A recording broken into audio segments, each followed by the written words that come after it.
Hola a todos, buenos días.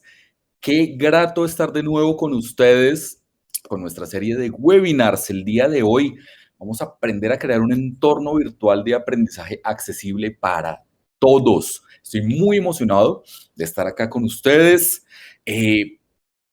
Algo que la mayoría de los que me conocen, quienes han trabajado con nosotros desde hace tanto tiempo. Algo que la mayoría no sabe es que yo no solamente he estado involucrado en el mundo del e-learning por 16 años, sino que también he estado involucrado en el mundo de la accesibilidad web por 13 años, desde el año 2008, cuando nadie hablaba acerca de esto.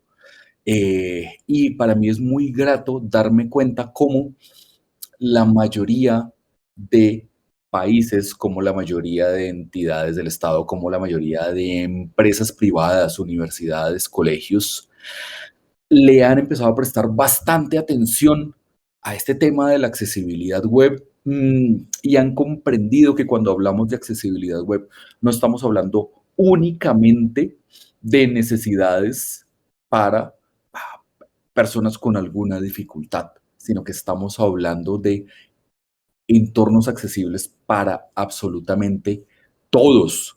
Mi nombre es Juan Sáenz y estoy encantado de estar acá con ustedes, y durante la siguiente hora vamos a hablar mucho acerca de accesibilidad web, pero no me voy a dedicar únicamente a hablar. Este no es un webinar, esto no será un monólogo. En este webinar vamos a aprender técnicas que, independientemente de nuestro nivel de habilidad técnica, de nuestros conocimientos técnicos, vamos a aprender técnicas que de inmediato van a elevar el nivel de accesibilidad de nuestros cursos virtuales, de nuestras plataformas, y sin duda alguna van a generar un impacto muy positivo en la forma en la que nuestros usuarios utilizan esas plataformas y acceden a esos contenidos. Así que hoy vamos a revisar esos tips. Pero antes de ello, vamos a iniciar con nuestra presentación. Quiero hacer una pequeña reflexión. Veo que todos me escuchan, excelente, muy bien. Un saludo para todos. Me gustaría, mientras voy haciendo mi presentación, me gustaría saber desde dónde nos acompañan, desde cuáles países, por favor, cada uno en el chat, desde dónde nos están acompañando. Mm, y aquí lanzo esta primera reflexión. Argentina, Colombia, qué chévere. Argentina, Guanajuato, México, Ecuador, Venezuela, Barranquilla. Saludos a todos en Barranquilla, en el Valle del Cauca, Caracas, Barranquilla, Ecuador, México. Qué chévere que nos acompañen desde toda América Latina, desde Santa Fe, en Argentina. Un saludo, Marcelo. Bueno, mm, empecemos con esta reflexión. ¿La accesibilidad web es necesaria únicamente para las personas con impedimentos? Wow, yo no sé quién escribió esa pregunta, pero esa pregunta está como, esa afirmación está como, esa pregunta está como fuerte, ¿no? Personas con impedimentos. Voy a tener que hablar con Aleja porque no sé quién redactó esa pregunta de esa forma. Es bastante fuerte, ¿no? Personas con impedimentos.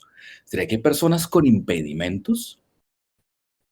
¿O será que simplemente encontramos una gran diversidad dentro de todos los diferentes grupos de personas que conformamos la sociedad, y simplemente existimos personas con diferentes habilidades? Algunos percibimos la realidad más con nuestros ojos, otros quizás la perciben más con sus oídos y no tanto con sus ojos. Otros quizás tienen otras habilidades diferentes para moverse, para desplazarse. Así que no sé si realmente existan personas con impedimentos o si más bien seamos una sociedad muy diversa y cada uno tenga diferentes habilidades y diferentes formas de percibir el mundo y diferentes formas de interactuar con él. ¿Qué opinan ustedes? ¿Qué opinan ustedes? Mm, Vayan escribiendo en el chat. Eh, Sigo adelante con mi presentación. Me gustaría saber ustedes qué opinan. Pero no me gustó la forma en la que quedó redactada esta pregunta. Voy a hablar seriamente con Aleja. Bueno, pasemos a la siguiente diapositiva. No. La pregunta es, ok, esta sí es la forma en la que la pregunta debe estar redactada. La accesibilidad web es necesaria únicamente para las personas con diferentes habilidades a las de la mayoría de quienes crean los contenidos y los sitios web. Creo que esto ya nos da otra aproximación al tema de la accesibilidad web. Entonces acá estamos hablando de las diferentes habilidades que tenemos todos. Muy bien, Mari, personas con necesidades distintas, así es. Entonces aquí ya estamos aproximándonos a este tema de otra forma, quizás de una manera mucho más cercana a la realidad. Estamos hablando de personas con necesidades distintas. Estamos hablando con personas con diferentes habilidades para percibir el mundo y diferentes formas para percibir el mundo y el entorno e interactuar con él. Y aquí hay algo bastante interesante, y es que al parecer la mayoría de quienes creamos sitios web y creamos los contenidos, tendemos a pensar que los demás van a percibir y van a entender la información tal como nosotros la percibimos y tal como nosotros la estamos creando. Y no es así, no es así. Así que cuando pensemos en accesibilidad web, quiero que partamos de ese principio del diseño universal, ¿ok? Que los contenidos que nosotros estamos publicando en Internet y que los sitios web deben estar diseñados de forma tal que puedan ser utilizados correctamente y percibidos por todos los usuarios, absolutamente todos. Si nosotros pensamos en este principio, nos va a quedar muchísimo más fácil comprender de qué se trata esto de la accesibilidad web, por qué es tan importante y por qué en últimas mm, representa una ventaja para nosotros si decidimos hacer accesibles nuestros contenidos. O si no accesibles, por lo menos si mm, accesible para la mayor parte de los usuarios. Ustedes dirán, bueno, ¿qué tiene que ver esa foto? Un montón de personas en una sala de cine, además bastante cruel porque hace mucho que no podemos ir a cine, hace más de un año que no podemos ir a cine, y viene Juan y nos pone acá una foto de un montón de personas en cine. ¿Eso qué tiene que ver con accesibilidad? Cuando yo llevo a mi madre a cine, cuando la invito a cine, hace mucho no lo hago, hace mucho, ninguno de nosotros puede ir a cine. Cuando yo invito a mi madre a cine, yo siempre elijo películas con doblaje. ¿Por qué? Mi mamá puede ver, mi mamá puede escuchar, eh, pero yo soy consciente que dada su edad, quizás para ella no resulte tan cómodo estar leyendo los subtítulos pequeñitos en la pantalla, y quizás eso pueda hacer que ella no lea todos los textos, no los lea completos y quizás pueda perder el hilo de la película o se pueda perder detalles interesantes. Y bueno, pues esa no es la idea de ir a cine, la idea de ir a cine es entender la película.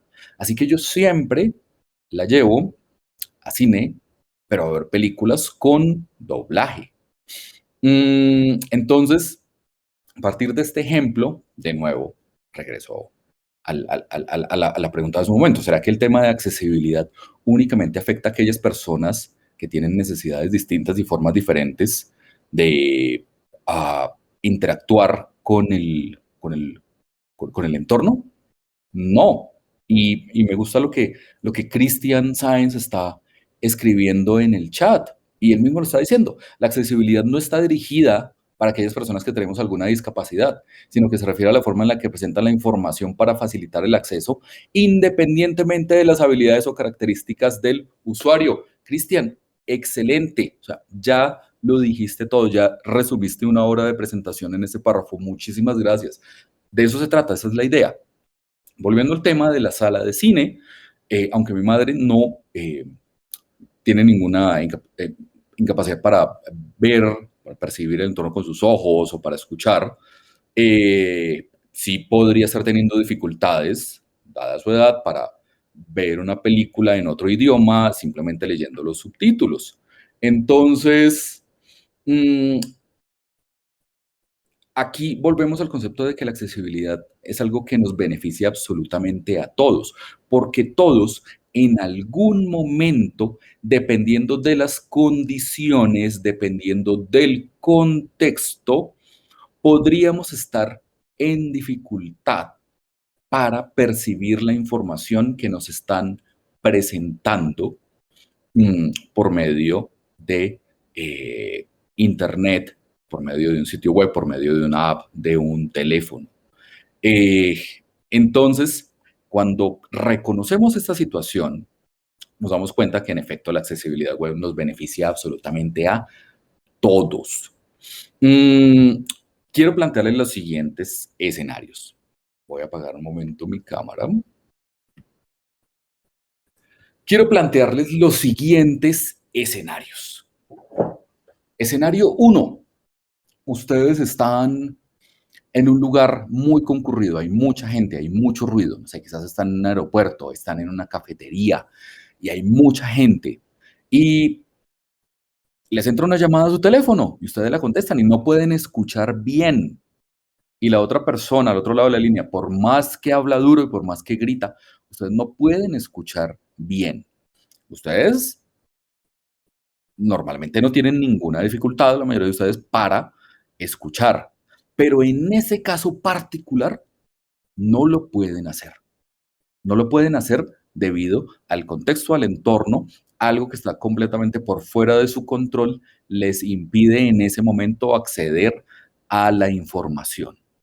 O toman su teléfono, abren un video en YouTube, pero no pueden escuchar bien qué es lo que dice el video, porque hay mucho ruido y ustedes no pueden escuchar. En ese caso, de nuevo, ustedes no tienen problemas para percibir el entorno con sus ojos, tampoco con sus oídos, pero hay una condición que les impide por completo eh, acceder a la información de ese video.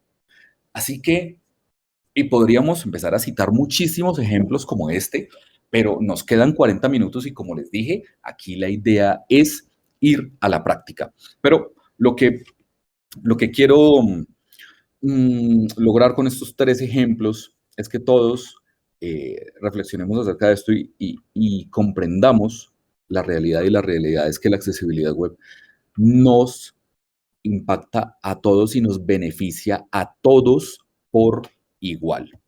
Bueno, en ese orden de ideas, pues, ¿qué es la accesibilidad web? Vamos a definirlo, hay muchas definiciones. Si ustedes van al sitio web de la W3C, pues allí encontrarán la definición original que ellos le dieron. Pero podemos definir la accesibilidad web como un conjunto de pautas y buenas prácticas que garantizan que los contenidos y los sitios web y las apps puedan ser usadas por todos los usuarios independiente de su contexto de uso. Definamos de esa forma la accesibilidad web. Acabo de resumir lo que hemos estado hablando durante estos últimos 15 minutos con los ejemplos y todo esto que les he dado. Ok, perfecto. Entonces, ustedes ya pueden ir pensando, ok, bueno, sí, claro, a mis estudiantes esto entonces los puede afectar. Quizás alguno de mis estudiantes podría estar teniendo dificultades para percibir la información tal como yo la estoy eh, publicando en mis cursos. Bueno, yo no había pensado en esto antes, sí, es cierto, tienes razón.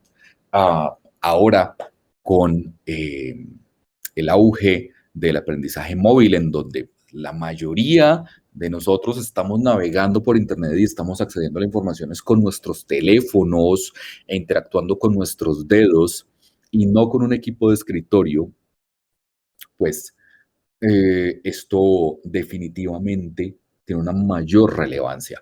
¿Las pautas de accesibilidad web aplican para el e-learning? Por supuesto, por supuesto.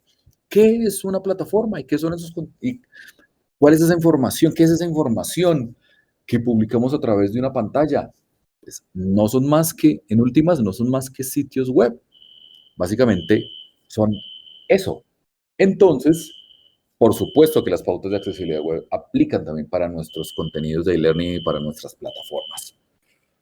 Mm, bueno, siguiente diapositiva. ¿Existen pautas? O sea, ¿por dónde empiezo? ¿Cuáles? ¿Hay algo de normatividad quizás? Esta imagen, tomada de esta fuente, nos muestra a nivel mundial cómo está más o menos el tema de la adopción de las pautas de accesibilidad. En efecto, existen pautas publicadas por el W3C. En el 2008 publicaron las WCAG 2.0, en el 2018 creo las WCAG 2.1, que es la última versión. En Colombia, por ejemplo, tenemos nuestra norma técnica NTC 5854 del 2011, la cual, vale la pena hacer el comentario, eh, es de carácter obligatorio implementarla y garantizar por lo menos un nivel de accesibilidad AA en todos los sitios web públicos en nuestro país. Otros países en América Latina también han implementado otro tipo de normatividades, pero la gran mayoría de ellos basados en las WCAG. Nuestra norma técnica NTC 5854 se basa en las WCAG 2.0. Yo tuve la oportunidad de participar en el comité del ICONTEC que redactó esta norma técnica y definitivamente debería ser la hoja de ruta que por lo menos en nuestro país, en otros países se pueden remitir a sus propias normas técnicas o a las pautas del W3C que son gratuitas. Ustedes ingresan a este enlace y tienen acceso a todo el documento. Pero definitivamente es una hoja de ruta excelente para mejorar la calidad de los contenidos que estamos publicando en nuestros sitios. No estoy hablando únicamente de plataformas de aprendizaje y garantizar que la mayoría de las personas puedan acceder a estos contenidos. Hace un momento hablé de algo llamado nivel AA. Voy a explicar rápidamente esto. Esto es un poco más técnico. Existen tres niveles de conformidad, A, AA y AAA. El A es como el más básico, el que todo sitio web por defecto debería cumplir. Es como lo mínimo en materia de accesibilidad que debería un sitio web proveer. El nivel AA es aquel que le permite a la mayoría de usuarios acceder a nuestros contenidos e interactuar con ellos en diferentes contextos de uso. Eh, y el nivel AAA es el más, es el más alto, es el mayor, ¿sí? Es el nivel maestro Jedi en la accesibilidad web. No es imposible llegar a ese nivel, es el que garantiza que todos los usuarios definitivamente podrían acceder a nuestros contenidos e interactuar con ellos independiente de sus condiciones, pero es el más complejo en términos técnicos para implementar, sobre todo cuando nuestros sitios, desde que se crearon y todos los contenidos desde que se crearon, no tuvieron en cuenta las pautas de accesibilidad. Que ahí prácticamente es necesario volver a hacer el sitio y volver a publicar todos los contenidos, lo cual, como ustedes entenderán, pues es un trabajo bastante extenso. Así que lo mejor que podemos hacer es desde el principio, siempre cuando publiquemos un sitio web, publiquemos un curso online, publiquemos nuestra plataforma, creemos nuevos contenidos, de una vez tener en cuenta pautas de accesibilidad. De esa forma, estamos no solo garantizando que la mayoría de los usuarios van a poder usarlo, sino que Más adelante, si nuestra organización implementara la política de cumplir con las pautas de accesibilidad web, bien sea por iniciativa propia, que es el mejor de los escenarios, o bien sea por imposición, pues el trabajo sea mucho más sencillo. Pero bueno, ¿y cuáles son esas buenas prácticas? Juan Gabriel habla mucho. Mm, Bueno, pues ahí está. Estas, en mi opinión y en la práctica y en lo que he visto durante los últimos 13 años de estar trabajando en esto, estas son las que definitivamente elevan el nivel de accesibilidad de cualquier sitio web, permite que la gran mayoría de usuarios pueda interactuar con nuestros contenidos. Son las más sencillas, son las más fáciles de entender para nosotros y son las más fáciles de implementar. Y vamos a hablar de estas. Son 1, 2, 3, 4, 5, 6, 7, 8, 9. Son 9. Vamos a hablar de cada una de ellas y les voy a mostrar eh, algunos ejemplos. Entonces, voy a compartir mi pantalla.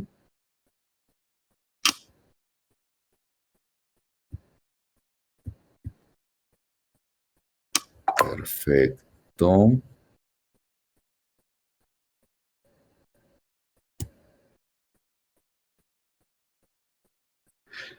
Wow. Bueno, para compartir mi pantalla, al parecer, ¿alguien me puede confirmar si la ve? ¿Si ve mi pantalla? Excelente. Mac me estaba diciendo que tenía que reiniciar Chrome. Excelente. Qué bueno que todos la ven. Bueno, vamos a ello. Entonces, estábamos hablando de, estábamos hablando de el- las buenas prácticas de accesibilidad.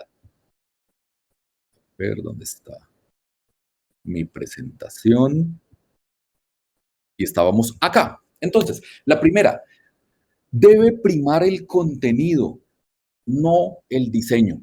Esta es una de las fallas más comunes que cometemos, uno de los errores más comunes en los que caemos, y es que cuando se trata de sitios web, ¿alguien me puede confirmar que está viendo mi, eh, mi documento PDF?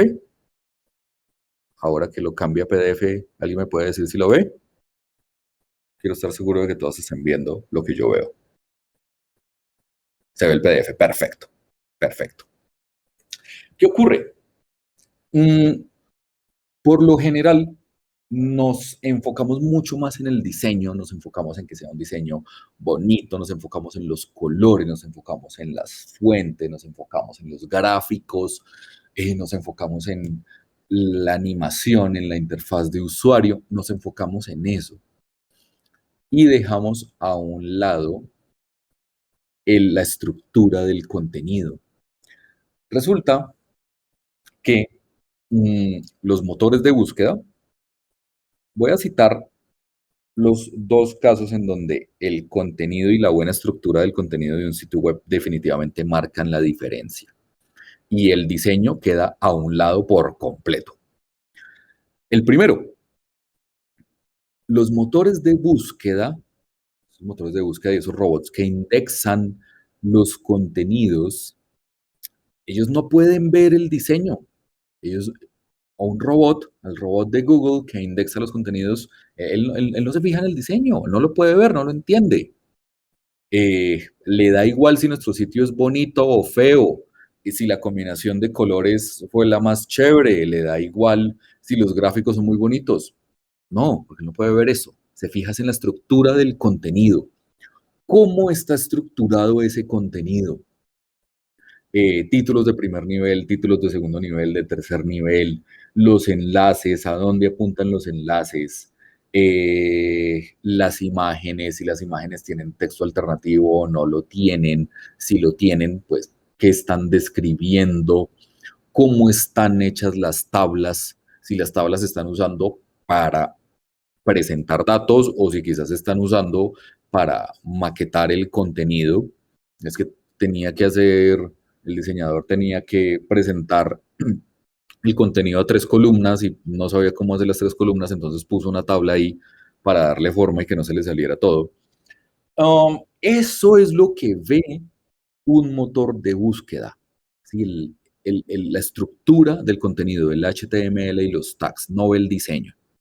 Y un usuario con dificultades visuales que utilice lector de pantalla para interactuar con los sitios web o con las apps. El lector de pantalla ve exactamente lo mismo que ve el robot de Google.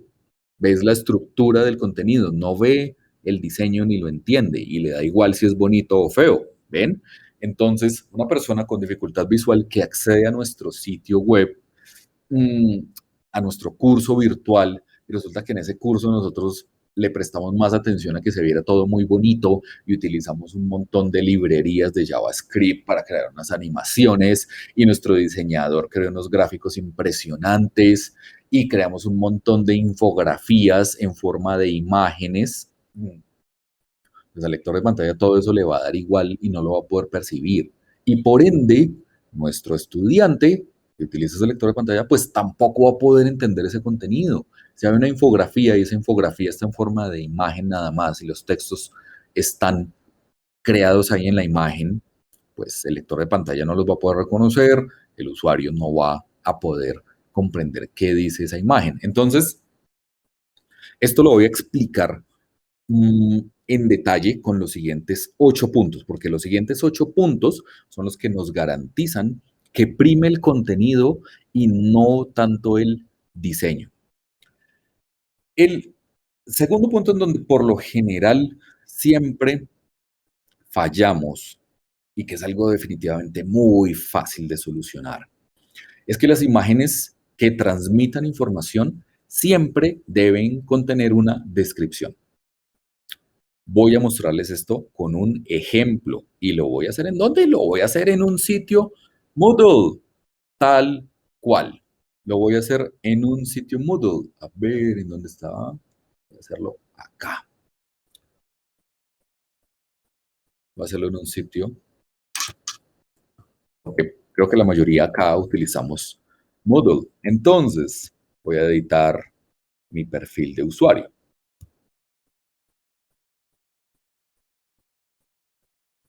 Y voy a agregar una imagen. Voy a agregar una imagen.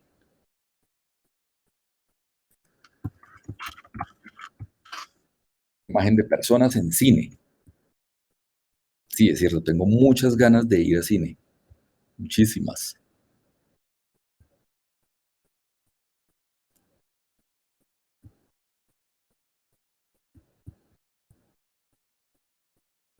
Bueno, vamos a agregar una imagen. Es algo que hacemos todo el tiempo, ¿no? Es algo que hacemos todo el tiempo en nuestra plataforma. Creamos contenidos en un foro, creamos una tarea, estamos dando las instrucciones, subimos una imagen, creamos una evaluación, subimos una imagen y a continuación hacemos una pregunta. Hasta acá, normal, no estoy hablando de nada del otro mundo, ¿cierto? ¿Todos de acuerdo? Bien. ¿Todos ven lo que estoy haciendo en Moodle? Voy a agregar la imagen. Subo la imagen.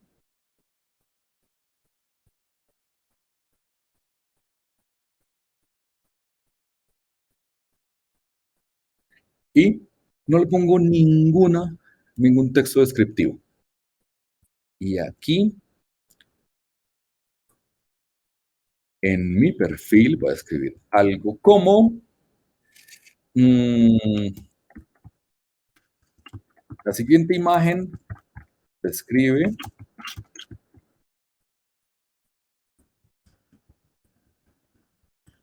la siguiente imagen describe lo que más me gusta hacer los fines de semana. ¡Tarán!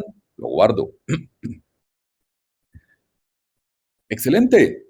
Quienes pueden ver, pues pueden ver que hay una imagen de personas en cine y fácilmente pueden entender. Ah, ok, a Juan lo que más le gusta hacer los fines de semana es ir a cine. ¿Me confirman si todos están viendo mi sitio Moodle y están viendo lo que estoy haciendo? Ok, hasta ahí bien, hasta ahí no hay problema. Ok, pero ¿qué ocurre con las personas que no pueden ver, que utilizan un lector de pantalla? Ellos verían algo como esto, o no, no verían. Su lector de pantalla percibiría algo como esto y esa sería la información que les transmitiría, algo como esto. La siguiente imagen describe lo que más me gusta hacer los fines de semana. Traen un hueco ahí. Es más, esto es muy común, ¿no? ¿Les ha ocurrido? Por supuesto que les ha ocurrido. A todos les ha ocurrido. Y todos han dicho, oye, pero ¿qué pasó con las imágenes? ¿Qué ocurrió con la imagen? ¿Mm? Ahí está. Ese es el primer gran error que cometemos cuando utilizamos imágenes. No ofrecer un texto descriptivo.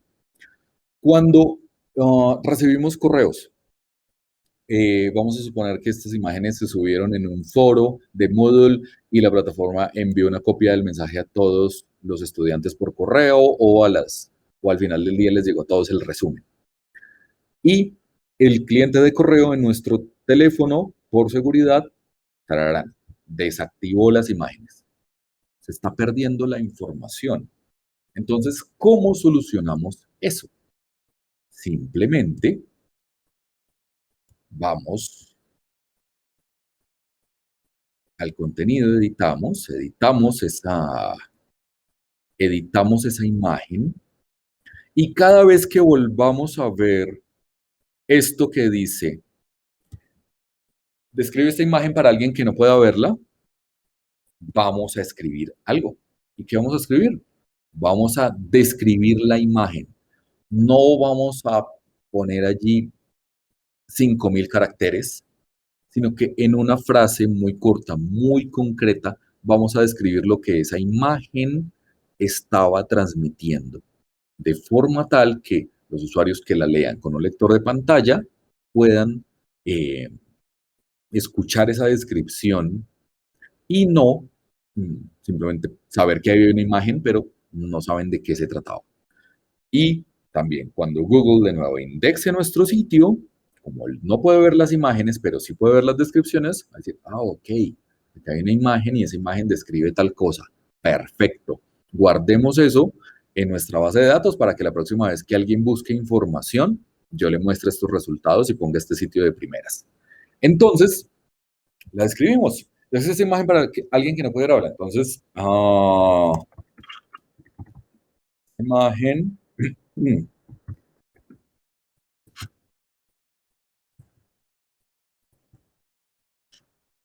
Esa imagen muestra a algunas personas en una sala de cine. Sencillo, ¿no? No es nada del otro mundo. ¿Cuánto tiempo me tomó escribir esa descripción? Nada, segundos. ¿Y qué ocurre la próxima vez que por algún motivo no se muestren las imágenes en el navegador? Porque esto también le puede ocurrir a cualquiera, que el correo la bloquee, la conexión a internet sea lenta, las imágenes no se alcancen a cargar, alguien navegue con un lector de pantalla porque no puede ver. ¿Qué va a ocurrir? Que en vez de la imagen, tarán, va a aparecer la descripción.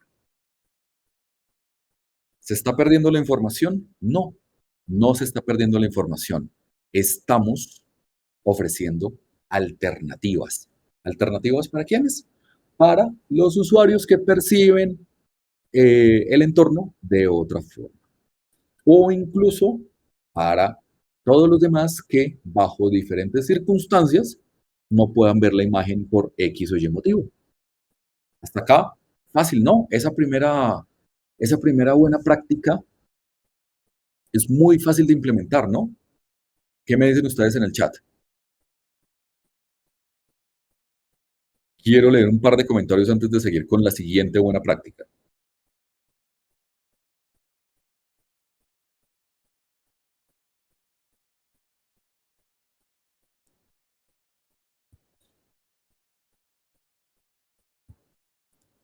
A ver, ¿quién me dice algo?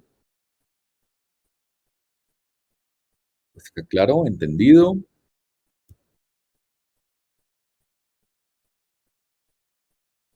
Así es, Cristian, tienes razón. Muchas veces por comodidad no lo hacemos, pero definitivamente es muy fácil hacerlo. Ahora, acá hay una excepción.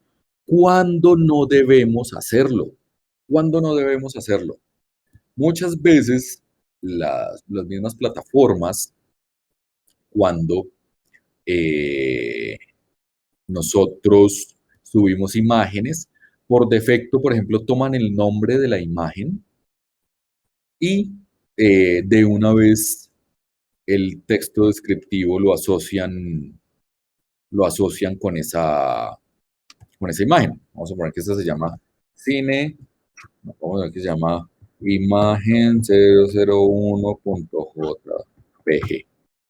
¿Has visto esto alguna vez? Sí, claro, muchas veces. Muchas veces han visto esto. Actualizar. No se muestra la imagen. ¿Y qué tenemos? Imagen 001.jpg. ¿Dice algo? No dice nada. Entonces debemos ser cuidadosos en esos casos y siempre revisar el texto descriptivo que esté quedando. Ahora, vamos a suponer que esta imagen no transmitía información, sino que simplemente era decorativa, ¿sí? Es una decoración, ni quita ni pone. En ese caso, jamás puede llevar texto descriptivo, porque si lo lleva, va a confundir a los usuarios e incluso va a confundir a los motores de búsqueda. Cuando se trate de imágenes que son solo decorativas y no transmiten ninguna información, lo que hacemos es dejar un espacio. Y ya, eso es todo. Dejamos un espacio y de esa forma, eh, cuando la imagen no aparezca, pues no va a hacer ningún tipo de ruido. Perfecto. Vamos a seguir con la siguiente buena práctica. Entonces, verificar que el contraste de los textos y los fondos sea el adecuado. Esa es otra en donde casi no le prestamos atención. Entonces nosotros creamos muchas veces textos, queremos darle énfasis, o quizás queremos jugar un poquito con el diseño y queremos que el texto tenga fondo, pero resulta que el fondo no es mm, el adecuado. Resulta que el fondo mm, nos dificulta mucho leer esa información. Y es muy común en sitios en donde, de nuevo, prima el diseño sobre la estructura. Entonces, no es que se ve muy bonito, se ve muy bonito, se ve muy bonita la letra blanca con el fondo fucsia. Y son los colores de mi organización y se ve súper chévere así. Bueno, pero ¿qué ocurre si, por ejemplo, ese fondo fucsia era una imagen y por algún motivo no se cargó, queda la página en blanco? Pues el texto blanco no se va a leer. ¿O qué ocurre si ese fucsia es muy clarito y sobre ese fondo blanco, pues el texto no se alcanza a percibir bien y nos genera mucha dificultad? Pues en ese caso estamos pecando porque el contraste del, del texto y el fondo no es el suficiente como para fácilmente poder leerlo y poder comprenderlo. Y en esos casos pues estamos interponiendo una barrera de accesibilidad que no es necesaria. Existen unas herramientas gratuitas muy buenas.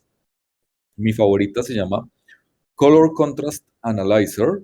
Existe para Mac y para Windows, la cual nos permite verificar si el contraste entre el fondo y la fuente y la letra es el suficiente para que la mayoría de personas la puedan ver sin ningún problema, sin que eso les genere cansancio visual, sin que eso implique que tengan que esforzarse demasiado para poder leer el texto. No imaginemos que son textos largos con una fuente que casi no se ve. Eso es una pesadilla. Entonces, ¿cómo funciona esta herramienta? Funciona de la siguiente manera. Ustedes eligen la fuente, el color de la fuente, y luego eligen el fondo. Y él nos va a indicar cuál es la relación de contraste entre fondo y fuente, y nos va a decir si de acuerdo a la normatividad, si de acuerdo a las pautas de accesibilidad en cada nivel, sobre todo en el AA y en el AAA, que es donde es más importante, eh, el contraste y la combinación entre estos dos colores es la mejor. Y si todo nos sale con chulitos verdes, significa que para los usuarios que pueden ver, que perciben la realidad con sus ojos, esta combinación de colores va a ser fabulosa porque ninguno va a tener problemas al leerlos. No importa si están leyendo en un móvil, de noche, de día, textos largos, textos cortos, no van a tener problemas para leerlos. Esto es algo que por lo general no tenemos en cuenta. Esto es algo que por lo general, eh, pues acá prima es el diseño y no prima, o sea, prima el diseño gráfico, pero no prima el diseño universal pensado en todos los usuarios. Pero fíjense que es algo muy, muy, muy fácil de mejorar, es algo muy fácil de hacer. No sé si aquí en mi editorato yo tenga los plugins para ponerle color al texto. Creo que no los tengo. No, no los tengo. No los tengo, pero vamos a ver si podemos hacer una prueba acá. A ver, párrafo style, tal cosa, background, mm,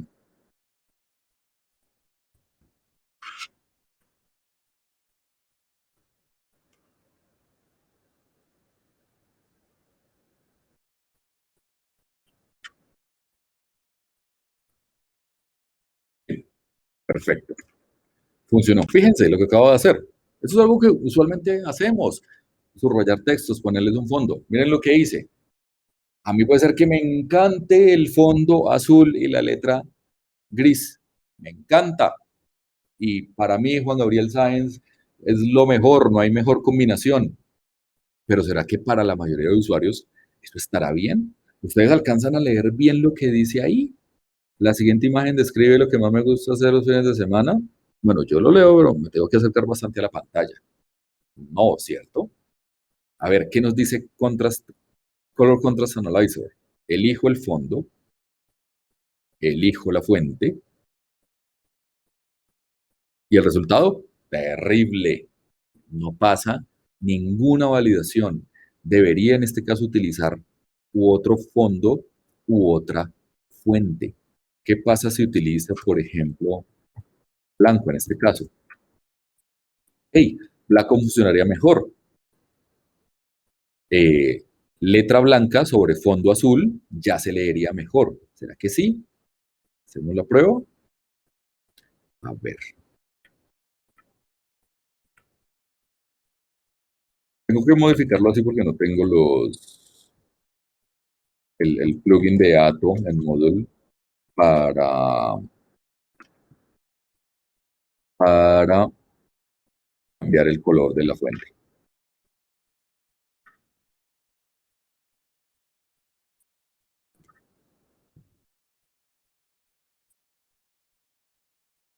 Miren, miren la diferencia.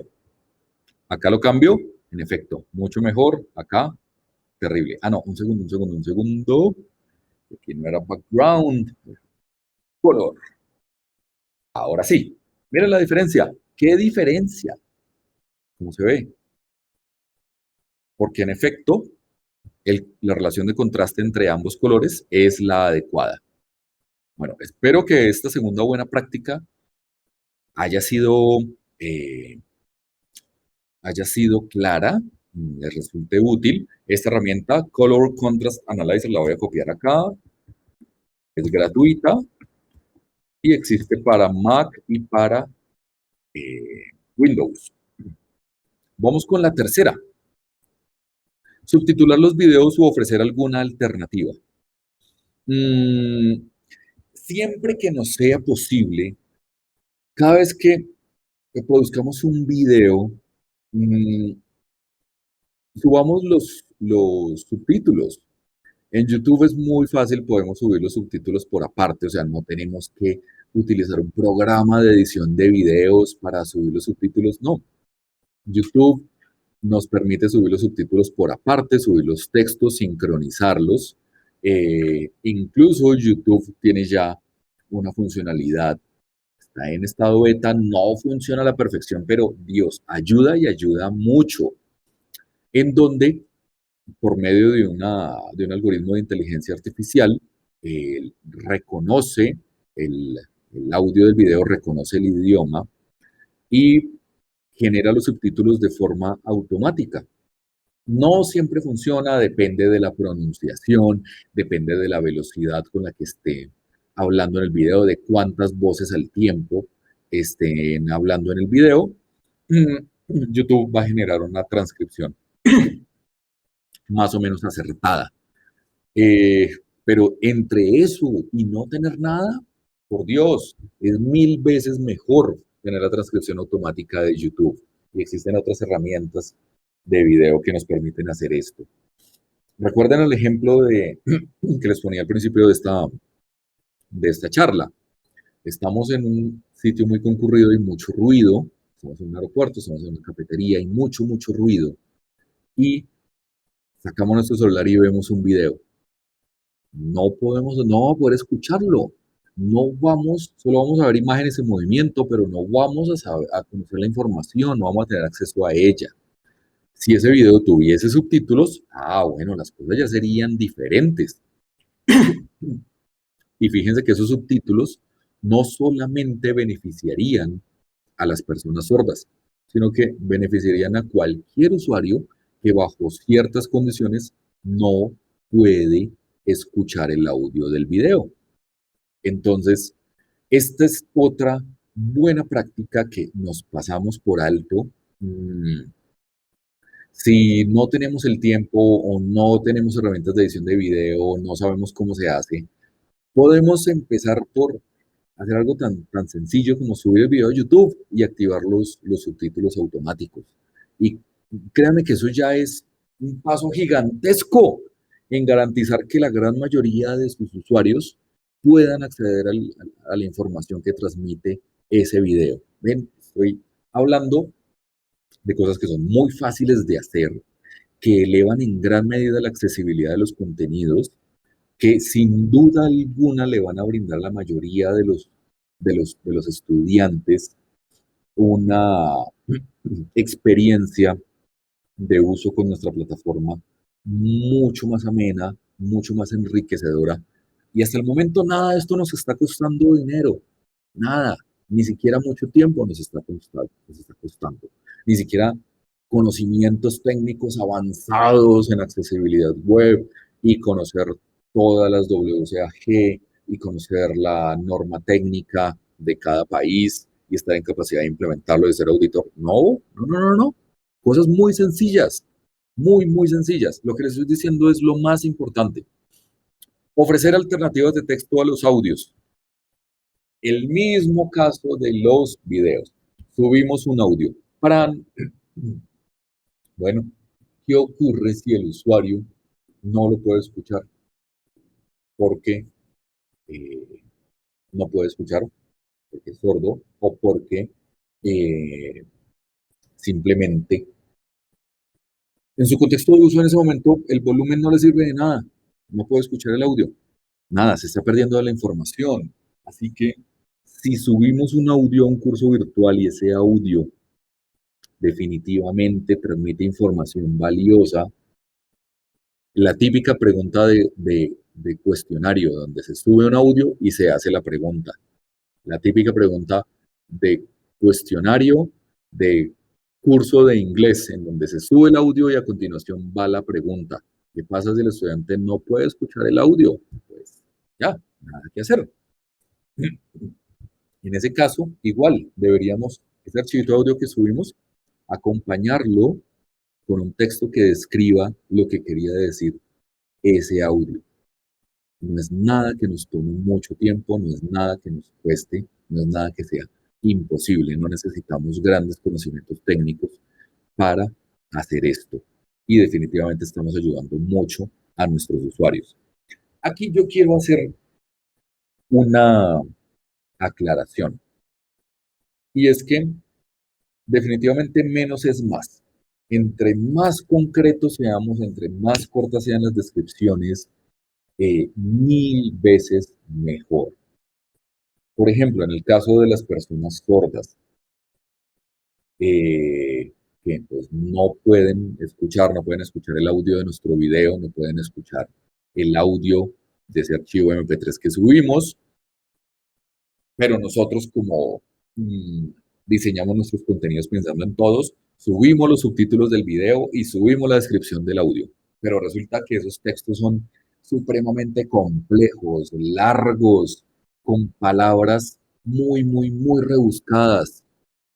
Pues eso, lo que estamos haciendo con las manos lo estamos borrando con los pies, porque esa es otra barrera de accesibilidad. Hablando de las personas sordas, cuyo principal lenguaje es el lenguaje de señas, eh, ellos, aunque finalmente aprenden a hablar el idioma hablado de cada país, el país en donde viven, esa es su segunda lengua. Su primera lengua es la lengua de señas y la lengua de señas de ese país. La lengua de señas de España no es la misma lengua de señas de Colombia o la misma lengua de señas de Argentina, aunque en los tres países se hable el español. Y eh, para un usuario, para una persona sorda, el lenguaje de señas no es equivalente al lenguaje hablado. Existen muchos mitos con respecto a esto. No, las personas sordas leen los labios y entienden a la perfección. No, no, no, eso no es cierto. Eso no es cierto. Y las personas sordas tienen problemas para interpretar textos muy largos y muy complejos, porque es que ellos funcionan en torno a la estructura de la lengua de señas, no de nuestro lenguaje escrito y hablado. Entonces, algo que no solamente los beneficiaría a ellos, sino a todos en general, porque es que nada da más pereza que tener que leer textos muy, muy largos y complejos para finalmente decir X o Y, algo que se puede haber dicho en 5 palabras. Nada más da más pereza que eso. Entonces, seamos muy concretos con lo que escribimos, seamos muy concretos con esas descripciones de sus subtítulos, seamos muy concretos en general con todos los textos escritos. No se imaginan cómo nuestros usuarios nos lo van a agradecer. Y ahí me adelanté a este de simplifica el lenguaje. Menos es más. Evita los enlaces del tipo clic aquí. Este es otro clásico. Este es otro clásico. Entonces, yo estoy acá, estoy describiendo mi perfil y entonces yo digo, no, yo no me voy a poner a escribir otra vez todo mi perfil. No, si alguien quiere saber de mí, que vaya a mi sitio web. Entonces, escribo, ¿quieres saber más de mí? Haz clic aquí. Este es un clásico. Ese clic aquí va a algún sitio, o a un documento, o a lo que sea.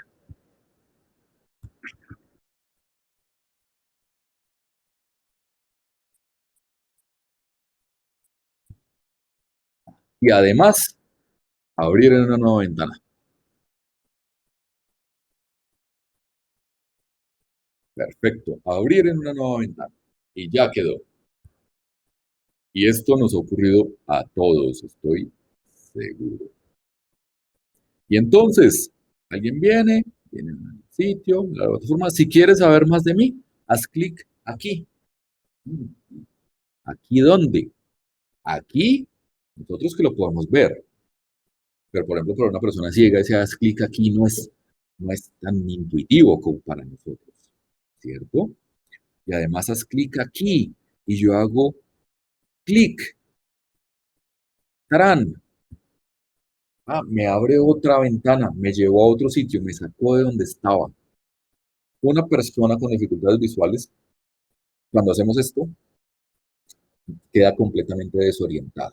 En primer lugar, porque no sabe, haz clic aquí, ¿eso qué es? ¿A dónde lo lleva? ¿De qué se trata? ¿Qué va a haber ahí? ¿Qué va a haber ahí en ese aquí? ¿Qué es lo que hay ahí?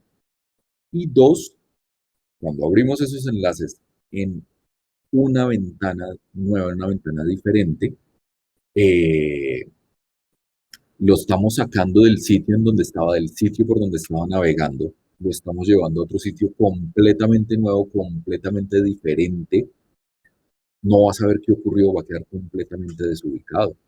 Incluso para nosotros es molesto, ¿no? Nosotros estábamos hacemos clic, otra pestaña y otra pestaña y luego otra pestaña y después no sabemos cuál era la pestaña original en donde estábamos. Mm, y este haz clic aquí, el texto como tal, no dice nada. Entonces, esos textos, esos enlaces del tipo haz clic aquí, los deberíamos cambiar por algo mucho más claro e intuitivo. Vamos a hacer el cambio. E idealmente vamos a evitar abrir los enlaces en ventanas nuevas para no confundir a los usuarios. Mm, o si lo hacemos definitivamente, pues debemos avisarles que se abrirá en una nueva ventana. Bien, por medio de un texto.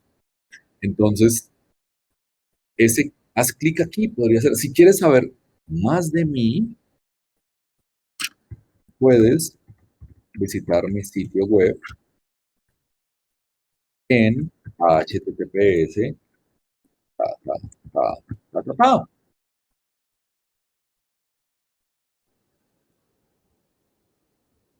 Ahora sí,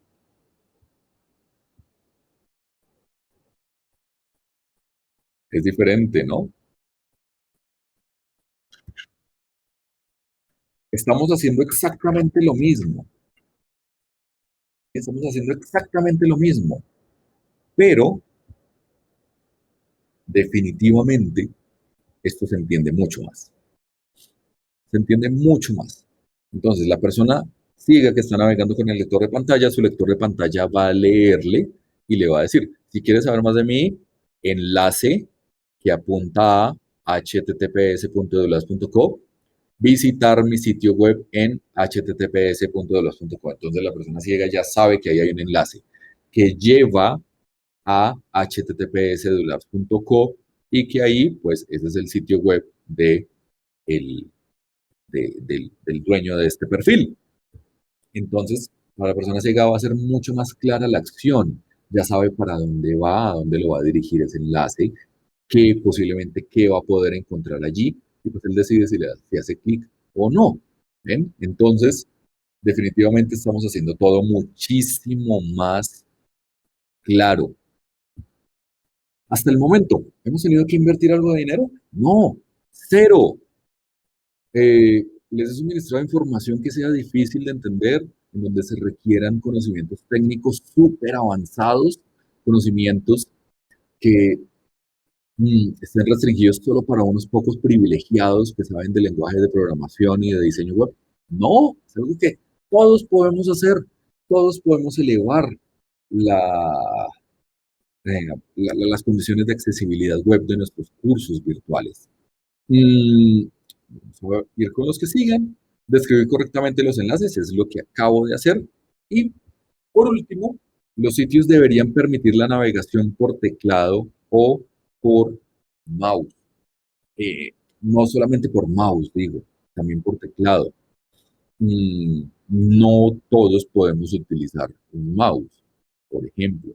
O muchas veces es mucho más rápido navegar por un sitio si usamos el teclado y no el mouse. Pero desafortunadamente, eh, muchas veces los sitios y las plataformas no han sido optimizadas para navegar con el teclado. Ustedes dirán, bueno, ¿y eso? ¿Y eso cómo lo hago? ¿Navegar con el teclado? Bueno, yo sí había escuchado lo de los textos alternativos, lo de los videos, eso está como fácil, todo lo que Juan nos ha dicho está como fácil, pero ahora navegar con el teclado y eso, ¿cómo lo vamos a hacer? Yo nunca he visto estas opciones en Moodle. Bueno, pues resulta que Moodle, nuestra plataforma favorita y la que desde hace 10 años en EduLabs le hemos llevado a todos nuestros clientes a lo largo y ancho de América Latina y el Caribe, la plataforma más usada en nuestra región para la gestión de cursos virtuales, desde el principio siempre ha tenido este tema de la accesibilidad web en mente y es la única plataforma que cumple con el nivel AA en las WCAG 2.1, las últimas pautas lanzadas en el 2018. Ustedes en la documentación de Moodle, ustedes pueden ir allí a estos enlaces y pueden ver cómo Moodle cumple con esa normativa de accesibilidad. Vamos a buscar WCAG 2.1. Aquí están las últimas pautas publicadas por el W3C. Estas son todas las pautas, miren, textos alternativos, muchas de las cosas que hemos hablado. Fíjense que aquí hay un montón, de pautas para tener en cuenta. Y bueno, sí, aquí ya se necesita un conocimiento un poco más técnico, un poco más de tiempo y de recursos.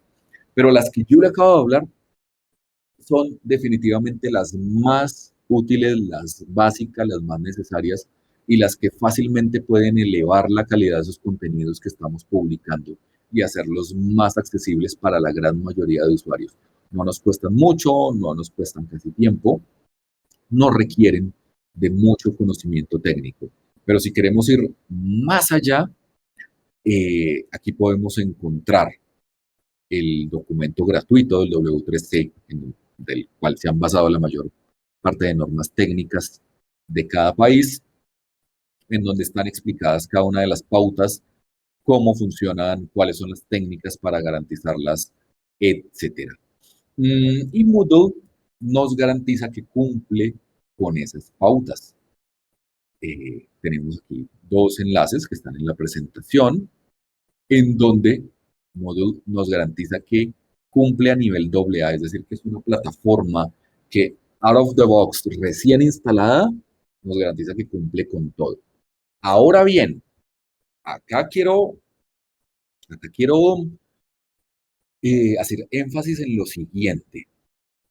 Si bien Moodle cumple con las pautas de accesibilidad, porque siempre las he tenido en mente, eso no quiere decir que solamente por usar Moodle ya nuestros cursos virtuales son accesibles. No, porque fíjense en lo siguiente. De nuevo, vuelvo aquí a mis ejemplos. Todo lo que estuve haciendo aquí en este sitio Moodle. Este sitio Moodle como tal, sí, cumple con las mejores prácticas de accesibilidad web y en todo lo que tiene que ver con su interfaz de usuario y con las funcionalidades propias de Moodle, cumple con las pautas de accesibilidad en un nivel AA, es decir, accesible para la mayor parte de usuarios. Pero, ¿qué ocurre si yo como usuario vengo y creo contenido, ¿cierto? Lo que estuve haciendo acá en estos ejemplos y ese contenido no es accesible. Pues, de nuevo, lo que Moodle hizo con las manos, nosotros lo borramos con los pies. Entonces, no es suficiente con que el software, con que el sistema que nosotros estemos usando garantice que cumple con las pautas de accesibilidad. Que en este caso, pues Moodle es la única plataforma que cumple con las últimas, con las 2.1, pero no es suficiente con eso. El contenido generado por nosotros también debe cumplir por lo menos con esas pautas mínimas que yo les acabo de explicar. Con eso, al combinar una plataforma accesible como lo es Moodle y al unirlo con esas buenas prácticas que les acabo de explicar, vamos a garantizar que nuestra plataforma y nuestros cursos virtuales son accesibles para la mayor parte de nuestros estudiantes y lo van a seguir siendo. Esa parte quedó clara. No todo lo hace el software. Nosotros tenemos la mayor parte de la responsabilidad al ser quienes publicamos libremente el contenido en estas plataformas. Pues mm, espero que haya sido una explicación muy fácil de entender. ah, para quienes quieran ir un paso más allá, para quienes tengan mucho conocimiento técnico, desarrolladores, diseñadores web, pues les recomiendo dos herramientas muy útiles. La primera, las pautas de accesibilidad. Esa será la hoja de ruta. Si ustedes como desarrolladores o como diseñadores web quieren garantizar que su sitio es completamente accesible, entonces aquí van a tener la hoja de ruta, las pautas, y van una por una. Perfecto. ¿Yo cómo hago para que cumpla con el tema de los textos alternativos? ¿Yo cómo hago para cumplir con el uso del color? Entonces van una por una. Y luego se pueden apoyar en esta herramienta.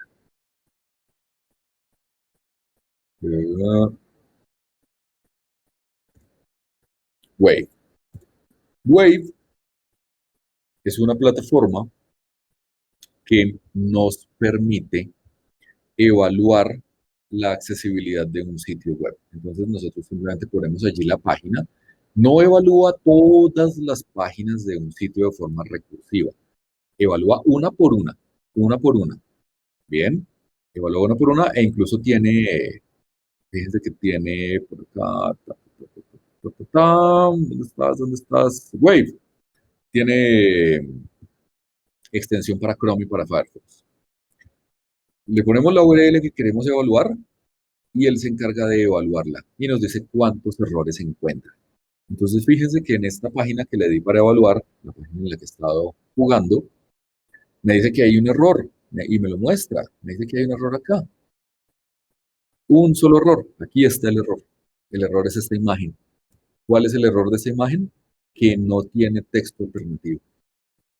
Y me está diciendo, no tiene texto alternativo. Y me muestra incluso la línea de código en donde está. Y en efecto, esta imagen se subió aquí. Y fíjense que no tiene la etiqueta alt, que es la que nos dice cuál es el texto alternativo. Esta herramienta de manera automática nos permite evaluar si nuestro sitio cumple o no con todas las pautas de accesibilidad. No es la panacea, no garantiza que un sitio sea 100% accesible aunque no hayan errores, porque de nuevo hay muchas cosas que requieren de revisión manual, hay muchas cosas que requieren de nuestra interpretación. ¿Por qué? Puede ser que todas las imágenes tengan texto alternativo y la herramienta de validación va a decir, no, ese sitio está perfecto, súper accesible, ni un solo error, pero, pero los textos alternativos de las imágenes son del tipo imagen 1.jpg, imagen 2.jpg. Eso igual no dice nada. Seguimos teniendo la misma barrera de accesibilidad, solo que la herramienta automática, que digamos que las herramientas son tontas, pues no lo detectó.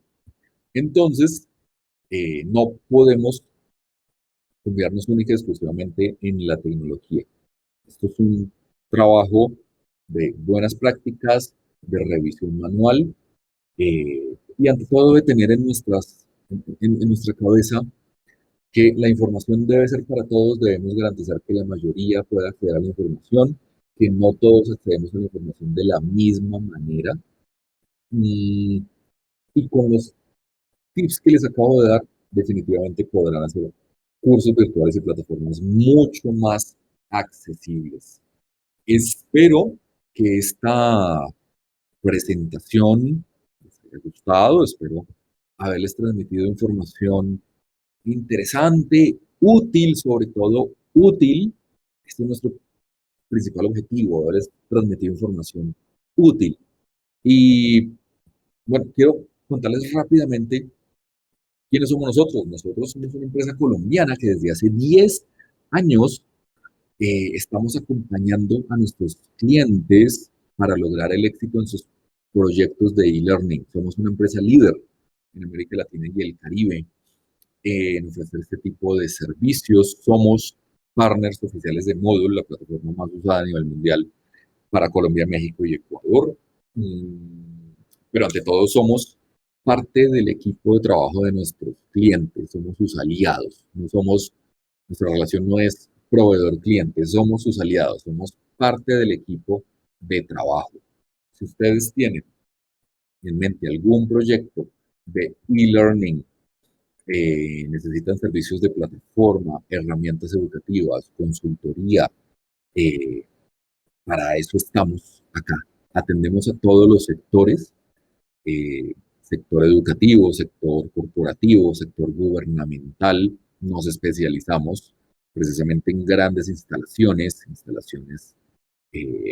con decenas de miles o cientos de miles de usuarios, por ejemplo, grandes universidades.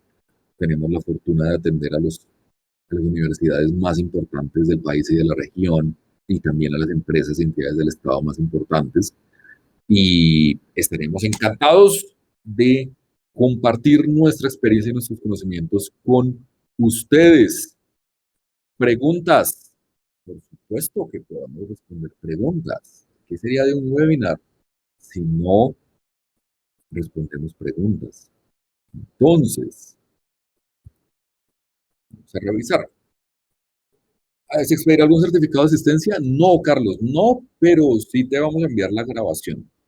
Y te invitamos a que asistas a todos nuestros webinars, porque siempre vamos a hacer todo lo posible por llevarles temas de interés y lo que hicimos en este, sobre todo transmitir conocimiento práctico, cosas que les sirvan, que puedan implementar de inmediato. Y,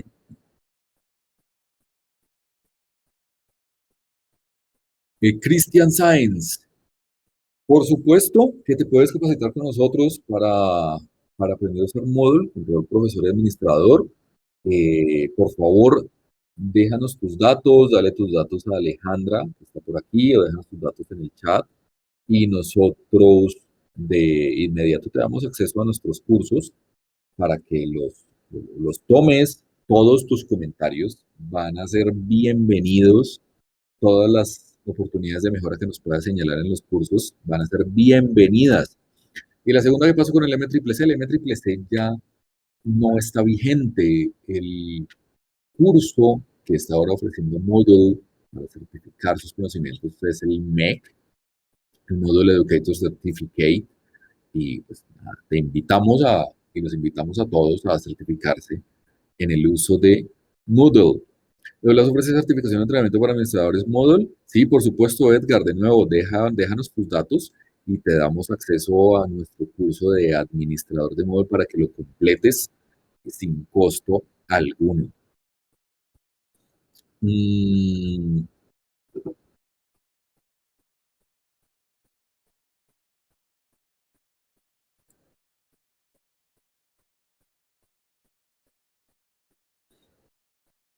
En las imágenes, Paulina, en las imágenes me parece que la ruta es incorrecta y tengo un banco muy nutrido de preguntas, pero no las puedo usar en evaluaciones porque no aparecen las imágenes. A ver si estoy entendiendo la pregunta. Paulina, tienes un sitio, tienes muchas preguntas en tu banco de preguntas, quizás lo traes de un backup o algo, un backup de otro curso que tenías, pero no aparece ninguna imagen. Lo más probable es que la ruta en donde estaban las imágenes haya desaparecido, que hayan borrado la carpeta del servidor, que esté apuntando a una ubicación en donde ya no hay nada, se borró de ahí, desapareció el sitio, lo que sea. O si estaban en tu módulo data, quizás se perdieron esos datos, se perdieron esos archivos. Eso es lo que ocurre cuando no aparecen las imágenes y la ruta no lleva a ningún lado. ¿Cómo las puedes recuperar? Bueno, si esas imágenes, Paulina, pertenecían a un sitio externo y ese sitio ya no está, pues no hay mucho que hacer. Puedes, no sé, tratar de comunicarte con ellos, a ver si de pronto tienen un backup o te las pueden ofrecer. Y si estaban alojadas en tu sitio y desaparecieron, habla con el administrador de tu plataforma para que revisen en Moodle Data, o quizás les tenían alguna otra ubicación del servidor para que revisen si si todavía existen. Eh, Marco, por supuesto, déjanos tus datos. Con el mayor gusto, encantadísimos de tener una llamada contigo. Por error borraron all data del servidor. Oh, Paulina. Difícil. Bueno, ah, ah, vamos a tratar de hacerlo fácil. Si borraron las imágenes de tu sitio Moodle, bueno, esa pregunta no tiene nada que ver con accesibilidad, pero igual vamos a responderla. Si borraron las imágenes de tu sitio Moodle, sí, borraron la carpeta de Moodle Data, mucho cuidado con eso, mucho cuidado con borrar archivos en los servidores, señores administradores de plataformas. No, si la borraron y no la borraron hace mucho tiempo, puede existir chance de que recuperen la información. Dile a tu administrador que use algún software para recuperar archivos borrados. Si usan Windows o usan Linux, pueden utilizar alguna herramienta, hay herramientas gratuitas inclusive, que, que se encargan de buscar archivos borrados y recuperarlos. Pero pues hay que hacerlo lo más pronto posible. Cuando pasa mucho tiempo, por lo general ya se sobrescriben esos sectores en el disco duro y ya se pierden definitivamente los archivos. Leticia, ¿hay alguna entidad que certifique la plataforma Moodle en términos de accesibilidad? Eh, sí, por supuesto. Mira, ve acá a este enlace, ve a este enlace, ve a ese enlace, Leticia, y en ese enlace leerás el siguiente texto. El, el 10 de noviembre del año pasado, Moodle precisamente fue certificado, recibió una acreditación, una certificación en las pautas de accesibilidad de nivel 2.1, el nivel doble A, y fue ofrecido por WebKey IT.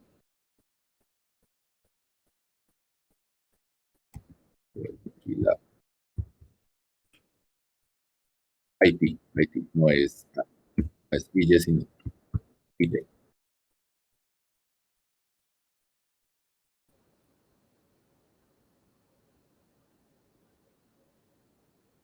Así es, Leticia, por supuesto, por supuesto. Bueno, bueno, creo que no tenemos más preguntas en cuanto a accesibilidad, la mayoría ya son como de servicios, cursos, etcétera, los cuales pues Aleja con el mayor gusto les puede brindar toda la información. No me resta más que agradecerles, agradecerles por haber eh, asistido a este webinar. Muchas gracias por su tiempo, muchas gracias por su atención, por prestarle interés a este tema tan importante. Espero que la información que acabamos de suministrar sea de utilidad, que desde hoy mismo puedan empezar a implementar estas buenas prácticas y hacer mucho más accesibles sus cursos virtuales. Mi nombre es Juan Sáenz. Estuve encantadísimo de estar acá. Juan, Aleja. sí, tenemos una última pregunta en cuanto a temas de accesibilidad. Joana Zambrano nos pregunta si las pautas o buenas prácticas tienen relación con los diseños instruccionales en la formación y learning. No, no necesariamente, no necesariamente. A ver, mm, mm, las pautas de accesibilidad, lo que pasa es que las pautas de accesibilidad ya se aplican, es cuando estás creando el contenido como tal. Durante la fase de diseño instruccional, tú estás definiendo la estructura del curso, los objetivos, los guiones de los contenidos, de las actividades, etcétera. Y luego, después de esa fase, ya pasa a la fase de implementación como tal, que es en donde se empiezan ya a crear como tal los contenidos, ya se empiezan a crear como tal las actividades, ya tenemos a un diseñador que está trabajando en crear esos contenidos, ya tenemos al administrador de la plataforma subiendo, creando actividades, al profesor subiendo contenidos. Es ahí en esa etapa de implementación en donde estas pautas y estas buenas prácticas de accesibilidad entran en juego. Si ya siempre es durante la etapa de implementación. Bueno, fue un verdadero gusto estar hoy con ustedes. Los veremos en nuestro próximo webinar. Estamos seguros que el tema les va a interesar. Y por favor, háganos sus comentarios. ¿Cómo les pareció este webinar? Si quieren que hablemos de otros temas, encantadísimos, lo podemos hacer. Si quieren que nos pongamos en contacto con ustedes, déjenos sus datos en el chat. Aleja los tomará. Y les deseamos un excelente resto de semana. Muchas gracias por estar acá. Fue un verdadero gusto estar con ustedes. Adiós.